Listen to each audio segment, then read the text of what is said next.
So what did you do before you came here? Well, for a while I was going to be an artificial intelligence researcher. I made it to grad school and did one semester there, and it was like, this is not valuable. We're doing. University of Chicago or what? No, I was going to grad school at Arizona State University. Arizona State. I didn't know that they have a AI department. Yeah, they have an engineering department. I mean, AI is still new enough that it doesn't usually have its own, you know, even like its own degree or anything. It's computer science, but they have. But they have a robotics. They have what's called like the Complex Systems Institute. So basically, I was interested in like biological, like genetic algorithms is basically like what you could call it, but applying those to artificial intelligence. Kind of quickly got disenchanted with all that. I just read that they just announced the level 5 of GMP, yeah. Mm-hmm. Artificial intelligence. When I studied University of Cincinnati, they had a robotics in 82. They just start. Yeah, I'm in KE. No, artificial intelligence. 82. When you went on a conference, I presented your papers. Yeah? I mean, you saw a group of 300 people from all over the world who were interested in artificial intelligence. Now everybody does it. Yeah? At that time, it was really interesting. I mean, the people were also interesting, very interesting, from all over the world. But now what they do is doesn't matter. So you came here to practice? You have practiced before? Yes, after kind of having just another existential crisis of like, I don't want to do this AI thing. This is not valuable. What am I doing with my life? And I kind of gotten desperate enough in my life to maybe put away some anti-religious prejudice and start looking into Buddhism and actually the book like the Ajahn Mun's Path of Practice that was like, wow, okay, like they're really doing it. This is the real deal. This is exploring the Buddhist world is very confusing. There's all kinds of what I would now call counterfeit Dhamma. But that book just struck me as like, okay, this is really authentic. Like they're doing what the Buddha said to do. It's the line of the Lord Buddha, and if Ajahn wasn't sure, it was done in the same way as the Lord Buddha. He went back, and asked the arahants of the Lord Buddha, how is it done? Yeah? If he wasn't sure. He wanted to make sure that, everything is done in the same manner, in the same fashion as the Lord Buddha. He even asked, do we have to sit, with 3 ropes, and when we do samadhi? Just now. How does one die, when one walks Chongkrom, and then the Arahant showed him how they died then. When they walked Chongkrom, how they died, when they were sitting in samadhi. Yeah, it's a real thing, yeah. But you will find very, very few, who still, are on his line, yeah. Yeah. Lungda Mahabo probably was the last one, who was full in line with Lumpur Man's teaching. Anyway. When you met Ajahn Mahabua, did you have any doubt whether this was a fully liberated person? No, when I saw him, in the morning, yeah. I mean, it was very interesting, yeah. I came, I saw Ajahn Panya. He was the Western disciple of Lungda Mahabo. I mean, he stayed with him for 40 years, yeah. He was the man, he had a, like, bum leg, one leg with no... No, not leg, I mean just ankle. Oh, okay. And then I saw him, in the morning when he was, having his meal, and then after meal, he got his smoke, and then he read his newspaper, and then, and I saw him, and then I said, this is my father, this is my mother, this is my place, yeah. And I never deviated within the 15 years I stayed with him. That's when you, this was Ajahn Mahabua? Yeah. Just having a smoke and reading the paper? Yeah. Okay. Every day, Yeah.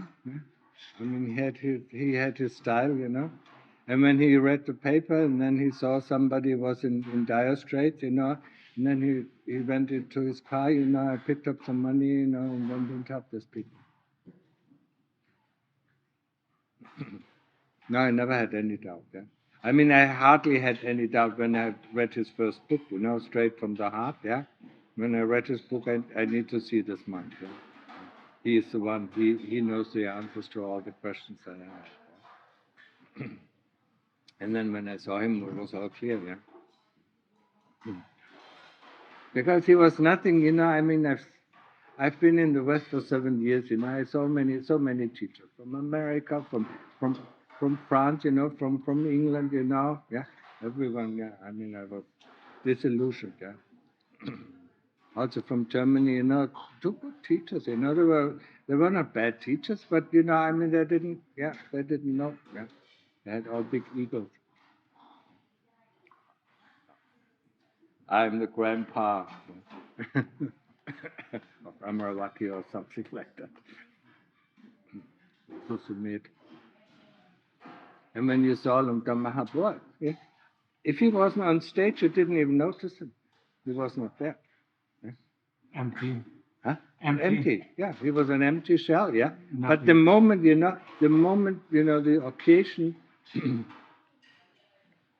when there was a need for him to be there, he was there, so fully present, I mean, it was amazing. Yeah? And then the moment he was not needed, poop's gone. Yeah? It's really amazing. Did you feel a compassionate vibe from him, a compassionate, loving energy? Yes, but it takes a while, yeah?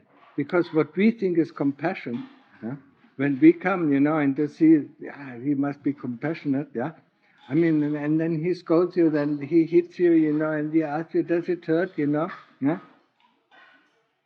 And only in the later steps, you understand that this is his compassion to show you, to show you where you go wrong, yeah. Yeah? And in the beginning, especially when we come from the West, we don't understand this compassion.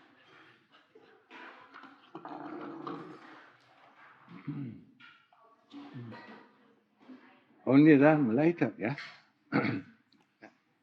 I mean, it took me a few years, to understand.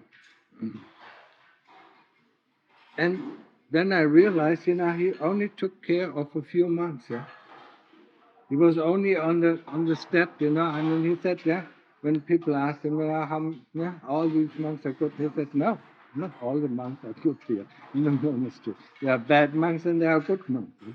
And he took normally care of the good monks, I mean, try to develop them. So, I mean, he was on their toes, yeah? Yeah. I was always wondering, I did something, like the other monks, and then he came and scolded me. Why doesn't he scold the others? Yeah? Why does he only scold me? Yeah? And that was his compassion, because he saw the other ones, I mean, it's useless to scold them, because they just be waited, yeah? Did he ever offer encouraging words, like? Of course, yes. But only at a certain time, yeah? At a certain time, he started to smile, yeah? Huh? When you came to see him and ask questions,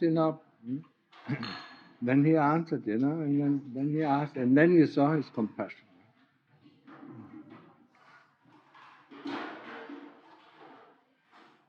When you're talking about some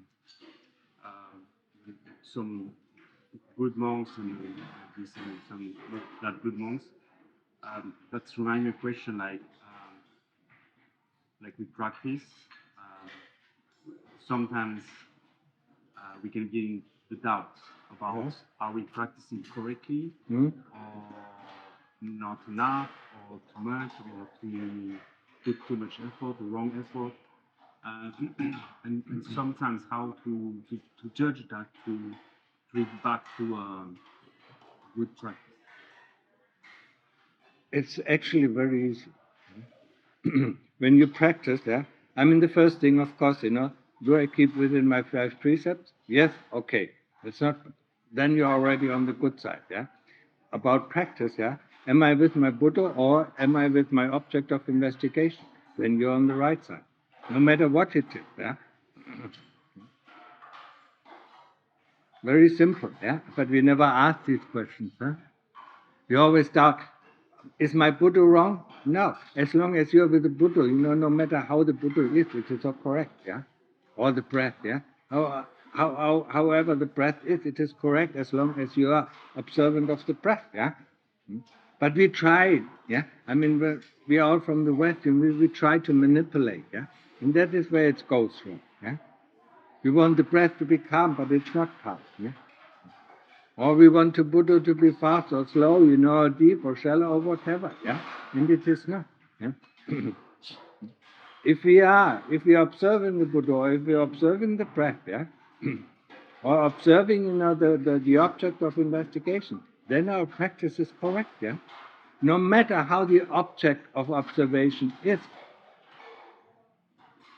And that is what gives us the problems and doubt, yeah?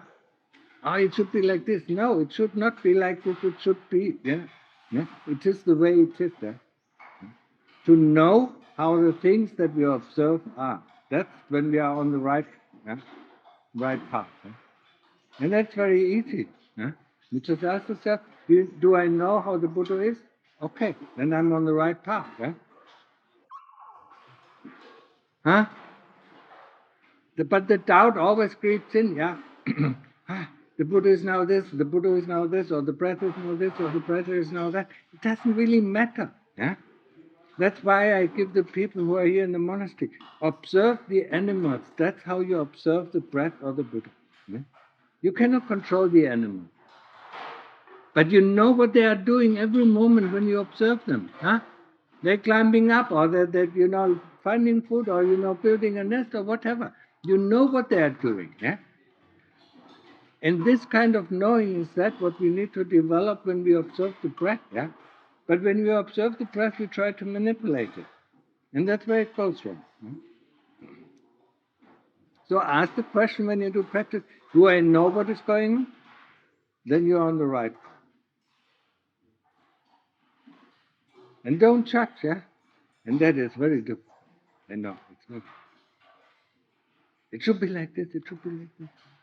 Honestly, this has been like a kind of the main topic of like conflict that I've noticed within meditation, kind of different ways of like praxis, basically the theory and practice of like there's like mindfulness and just like being like broadly aware, and then there's like other teachers that are just like super like just get really into like this absolute minuscule like your nostril, like get like absolute tiniest sensations and really focus, and those seem to be like just diametrically, It opposed. seems to be, yeah?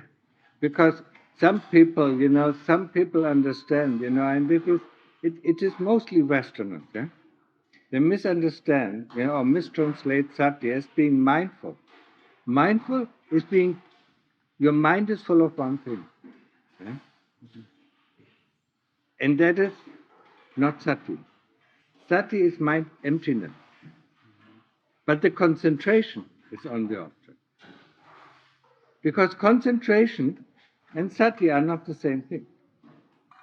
You concentrate on an object and you're aware of what is going on with this object. That is sati. Yeah?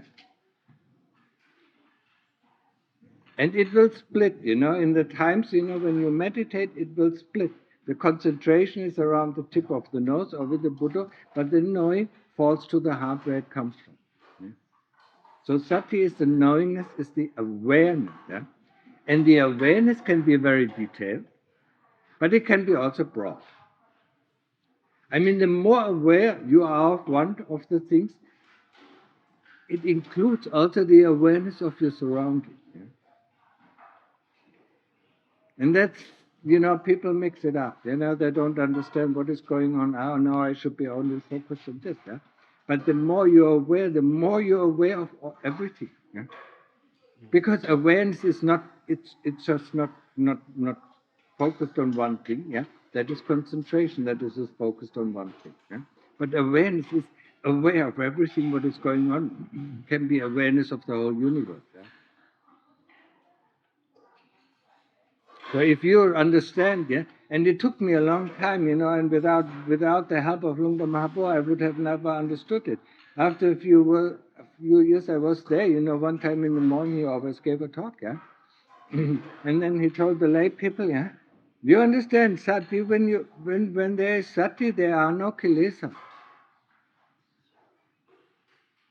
Huh? And if we are mindful, there are still the kilesas that try to, to put, yeah, I'm so mindful, yeah, yeah, and that is not sati, yeah. And so that's when I understood what sati is. Yeah? There are no kilesas, and if you go into samadhi, and if there are no kilesas, when you are in samadhi, there are no kilesas. There's no thoughts about what is happening, and there's no memories, that come up and compare things. Yeah? That's what is sati. Yeah? And that's why I call it awareness. Awareness that, is just aware, but it doesn't classify things that are happening. Because then you become mindful, then you become mindful of this thing. Yeah? Oh, your mind gets scattered. So sati is like reflection, basically, the capacity to kind of like be aware of the fact that you're aware of something, basically. No, it is awareness it itself, yeah. I mean, it is the knowing, yeah. And that's why I said, observe the animals, without even thinking about what they are doing. You don't have, you don't, when you observe the squirrels, running up the tree, you don't have to think that they are running up the tree. You know it, yeah. And when they see fighting, you see them fighting. You know it, yeah. You don't have to make concepts about what they are doing. So this is the knowingness, and the knowingness is universal, yeah. But at the moment, this knowingness has an object, yeah. The object, that is, pulled in by the concentration, and that's what the knowingness is, yeah, observing, yeah. But when you go into deep samadhi, there is only pure knowingness without object. Yeah?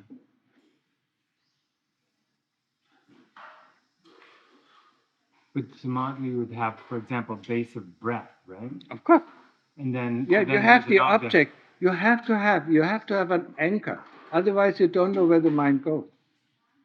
That's why we need the Buddha, or that's why we need the breath. Yeah, to have an anchor, yeah? That we know at every moment where the mind goes. Yeah, so that we can pull it back.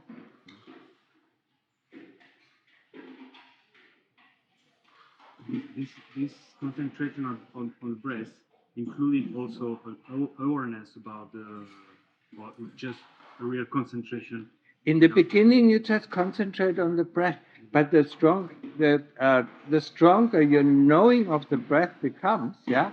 I mean, then you're not only there at the nostrils, but you feel the whole breath body, yeah. I mean, it is talked about in the Mahasattipatthana Sutta, yeah. So I mean, feeling the breath body, yeah. But you don't get to feel the breath body if you don't have this awareness, if you don't have the sati, yeah. And that is where most people go wrong, yeah. They just train concentration, but they don't train the sati. Because it is in the beginning, I don't want to know how the breath is, I just want to stay with the breath. Huh?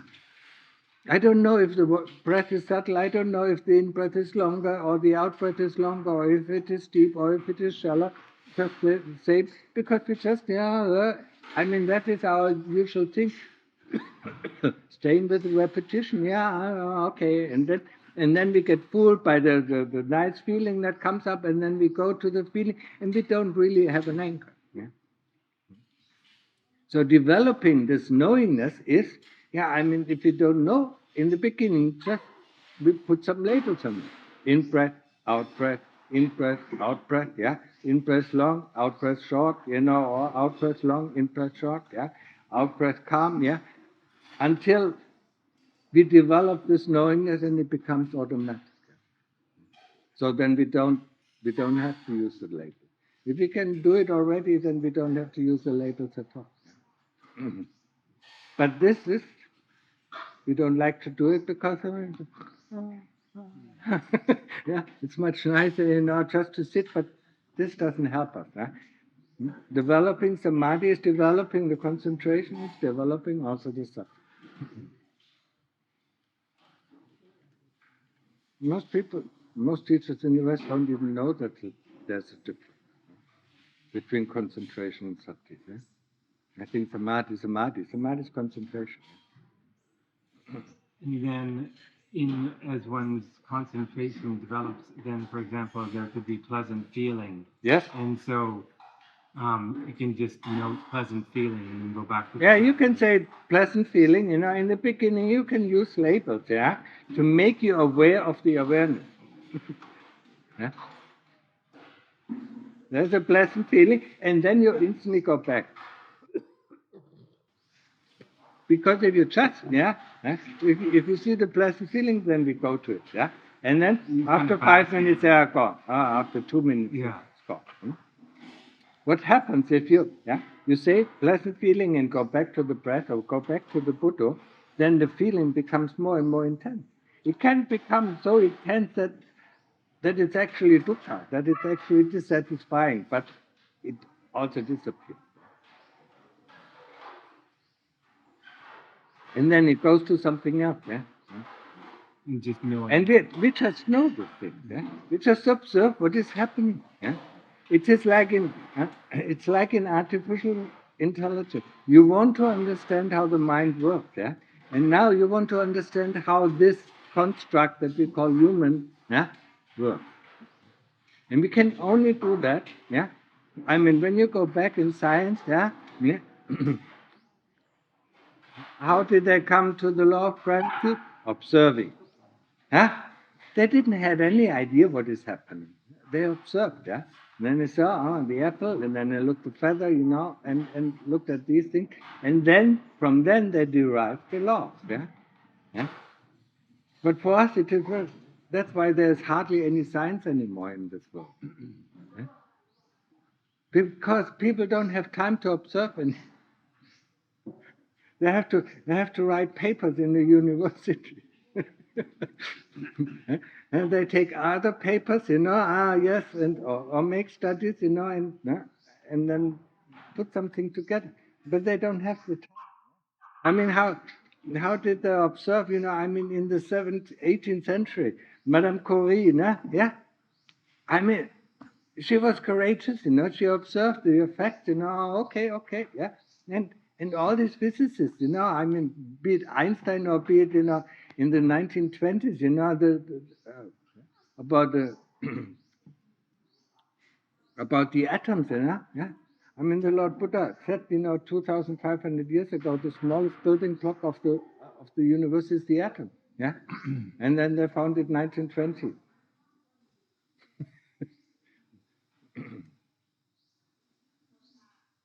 So from samadhi, then what is the stage beyond samadhi? Now the mind is established in samadhi. Then you go to investigate. Okay. You investigate the 5 groups that you're attached to. That is Rupa, Vedana, Sanya, Sankhara, Vijnana. And the one that you're attached to most is the body. You're constantly afraid of the body. You're afraid of the pain of the body. You're afraid to die, of the death of the body, and so on. And all your greed and hate is always in connection with the body. You want something for the body. You're cold, you want something warm. You're warm, you want something cool. It's always connected to the body. Money for... money for buying things, Yeah. You don't want to, it's useless, yeah. Piece of paper if you can't do anything. But our dreams, what we can do with all this money, yeah. That's also Things for with the body. Yeah. It's always connected. Greed and hate are connected to the body. So that's why when you investigate the body completely,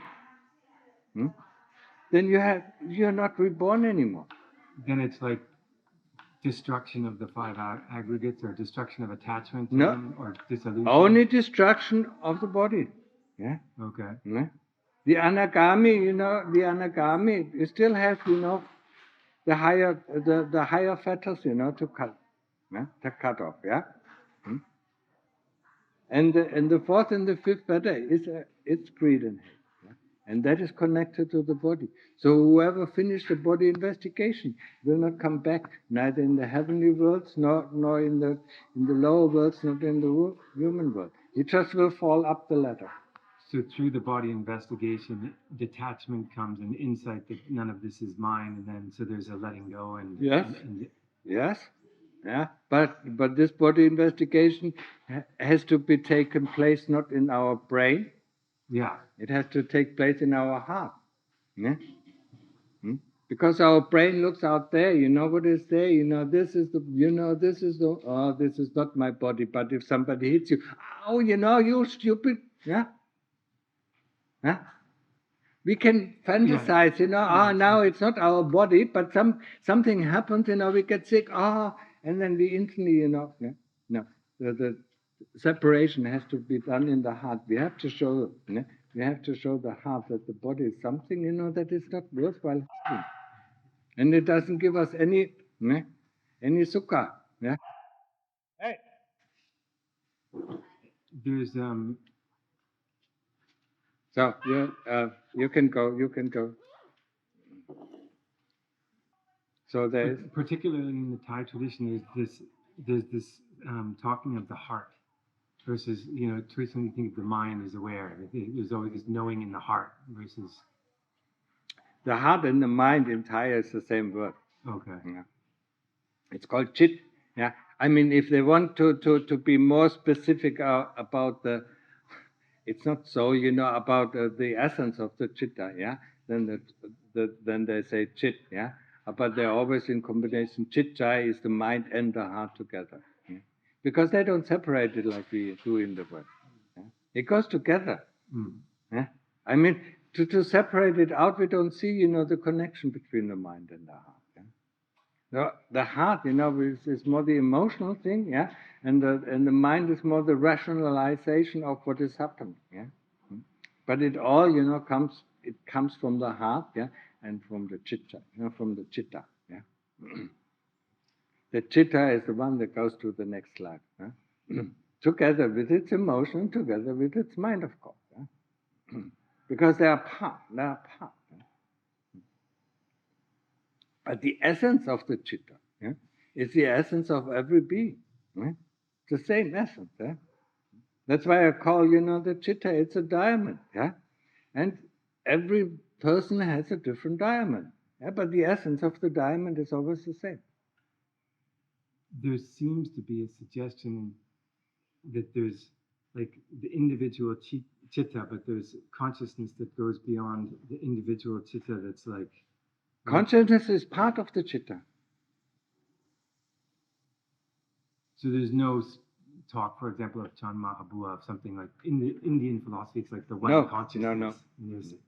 Consciousness is one of the groups. It's the last group that you get. Yeah, it's the last group. Yeah, Rupa. Yeah, it's a body. Vedana is feeling. Yeah, that's feeling, bodily feeling and mental feeling. Yeah, then it is memory association. It's the third group. Yeah, the fourth group is thought formations. Yeah, I mean short thought formations. Otherwise, if they are longer, they are always connected with memory. And the fifth one is consciousness. Consciousness is just knowing something has come into the sense of contact. Yeah? You don't know yet what it is, because that's what you can explore. Yeah? And that is the beauty of meditation. You can see whatever is happening. Yeah? I mean, we like to be, physicists, scientists, and study this and this. Yeah. Now we are studying our own being. Yeah. We see how things. Yeah. So there's a consciousness, some sense data coming in. Yeah. Then it comes to then the memory is trying to figure out what kind of sense data it is. Yeah. If it normally gets a correct match, but if it is an unfamiliar sound or unfamiliar sight, it gets a mismatch. And you can see that. But we are not interested. We're not interested about it. We don't want to know how this thing is working. We just want to use it. Yeah. It's just like an airplane. Show me how to use it. I just want to fly. Yeah. But how the airplane, how the machinery, all these parts of the airplane are working, we are not interested. Yeah. And now it is the time to get interested, to see. There is no universal consciousness, but there's a universal chitta. Yeah? And the chitta, the universal chitta or the free chitta, is the future and the past in one spot. Yeah? It is one-pointedness. And if you want to know what it is, go deeper into samadhi until everything disappears. Then you know it. And that's a preview of nibbana. It's also called nibbana. But it's difficult. Yeah? Because all your sometimes fear comes up. Yeah, I'm disappear. Yeah? Yeah. Whatever can disappear, let it disappear, and see what is left. Huh? Understand? Is there something like the emptying out of consciousness? Because I've had this experience in meditation where there's concentration has been strong enough, and it seems like it triggers a kind of, it's as if the storehouse of memory starts like being released from the body mind. Yeah, like but samkara is being just like flooding out and just dissolving. And yes, of course, yeah. I mean, that means, it's just you go one level. I mean, samadhi has a beginning level, and it slowly goes, until the deep samadhi, that is the step where you actually go into the void, yeah, or into preview of nibbana, whatever you want to call it, yeah. And before that, I mean, everything, yeah. I mean, when you go into samadhi, in the beginning you're still here, yeah. I mean, there are no thoughts, there are no memories, but you're still here, you still feel. And then the more concentrated you get, the less, yeah. I mean, sometimes, it even happens, that you're so concentrated that the body does not get the information how the position of the body is, yeah. So you get shocked because you think your head is on the floor, or you lie down like this, You open your eyes and you still sit, yeah? Because because the body needs to go around and gets all the information from the different sensors, yeah? Just like in AI, with a robot, yeah, if it doesn't get the correct sensor information, it gets the correct misinformation, yeah? So, I mean, of course it gets rid of it because the concentration on the word Buddha or on the breath, yeah, I mean, stops all the other interaction of the chitta, yeah, because the chitta is the driver of this body, yeah. I mean, it is so powerful we cannot even imagine it, yeah. So powerful, it takes control of the whole body, Just for the body movement, how much is going on in this, yeah. You see it, when you do walking meditation. I mean, it's so much easier to concentrate the mind, onto the Buddha or on the breath, while in contrast to when you do sitting meditation, because then you have to fully concentrate, yeah, the chitta. But it's still doing the things, I mean, seeing the position of the body, yeah.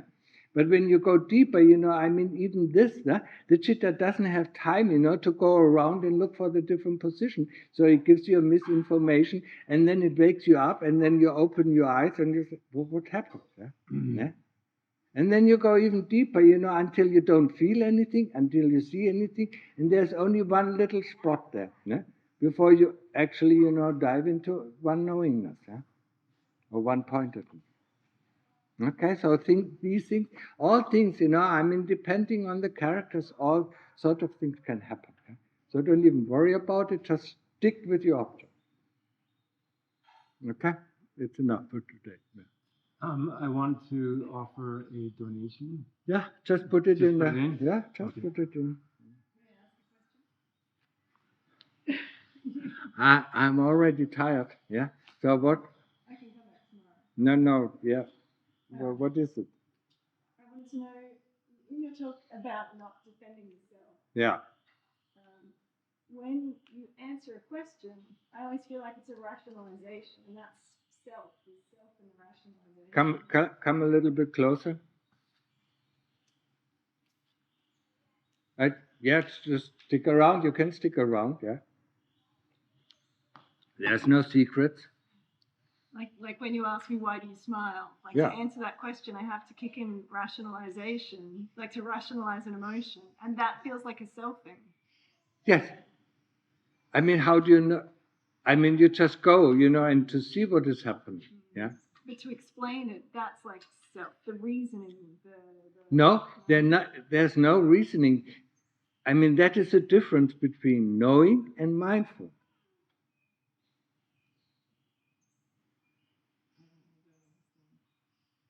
I mean, before you smile, you know why you smile. Yeah. But then to explain it to you, I feel like there's self in it. No, if you just say, that's why I smile, I mean, yeah, there's It's like no as soon as self. the brain kicks in, then there's the self involved. If it's just the heart, there's no self. But once the No. brain has to translate, No, not necessarily true. Yeah. Okay. You just explain something. You just explain something. That is. That's what you know, and you put it into words. That there's no self in it. But if you want to make something out of it, yeah, I mean, it's easy that the self creeps it. Yeah, if you're like manipulating it somehow. Yes, yeah. If you manipulate it, then the self comes in, yeah. But if you just say, straight out, that's why, yeah. Why did you smile, huh? Because to me, it feels like reasons are a self, but emotion is not self. No. All these things, thought is not self, memory is not self, yeah. It's just that you try to make it self because you identify with it. Identify with thinking. Yeah. Yeah. Cogito ergo sum. Yeah. You never had Latin? What are the Australians? Huh? Canadians as well. They never have Latin. No, we didn't have Latin, but in Germany you would have Latin, I imagine. Of course. Yeah. Latin, I think Greek, I am. and so on. I think therefore I am. Okay. Yeah, that I know. Cogito ergo sum. Yeah? I think, therefore I am. Yeah? If I don't think, I don't exist. Yeah. Eckhart Tolle said this is one of the greatest rational flaws in Western philosophy. I think that being depends on thought, that existence depends on thought. I think, therefore I am. Yeah, I mean, Descartes, I mean, he mechanized, I mean, there was a part, whenever there's a philosophy, there's a good part, yeah, and there's a bad part, yeah, because it's never the truth, yeah. Whenever you speak something, in our language, there's a positive and there's a negative, yeah, and whatever people make out of it, yeah. I mean, his things explained a lot, yeah. I mean, just like Freud, yeah. I mean, he explained a lot, and some of it is, it is completely in concordance. In concordance, with what is Buddha's teaching, yeah. But some of it goes beyond it, it has nothing to do with it, yeah. And the same thing with Descartes, yeah. But it made, well, we see it, when we research it, Descartes, I mean, he really separates emotion from emotions, I mean, he made it really a mechanized world, and that was the beginning of industrialization, yeah. So he's a father, at least to my understanding, he was one of the fathers of mechanization, yeah, because he described it, yeah. But there's faults with it, whatever, yeah. It doesn't really matter. No, if you just express, what you felt or what you knew, I mean, there's no I in it, there's no self, and there's no self-defense. Defending is when I attack you, yeah? I say, you're not worth a thing, I mean, or you're bad, I mean, and then you say, no, I'm not bad, yeah? That is defending, yeah? But expressing what you feel or what you knew, that has nothing to do with self. Because Self-view. because because I don't spend a lot of time communicating, it feels like a big switching gears between just being with and then to switch into. Yeah, but you do it. I do it, but it's just if I feel more of a disconnect these days. It felt. Then see where the problem is, yeah? Have a look. Because there shouldn't be a disconnect. Like I just want to be able you to feel it rather than me have to put it into words. There's a problem. Okay. There's a problem, and it is, maybe I'm wrong, but it is more on the woman's side. They are more want to feel things, and men want more to rationalize things. Yeah, that's one thing I notice in my practice as well. I want it to feel a certain way, like we want to know what is going on. We neither want to feel, nor do we want to rationalize. Yeah? And then, if you detach from your feelings, then you will see, the knowingness is different than feeling. You cannot feel the knowingness. Yeah? It is one of the groups, yeah? Yeah? And the knowingness is not one of the groups. Yeah? So the knowingness knows the feeling, yeah? It knows the thoughts, it knows the memories, it knows the body, yeah? And it knows consciousness, yeah? But it's neither of these, yeah? And it knows whether it feels good or nice or. Yeah, And it yes. can do it anyway, regardless of what is going on. But it is more on the woman's side, I mean, to be more with their feelings, more, yeah. And it is more on the manly side, to more with their rationalization. I would say I started out more with the rationalization. Now I've moved into feeling too. Yeah, so let's get rid of both of the things. Okay?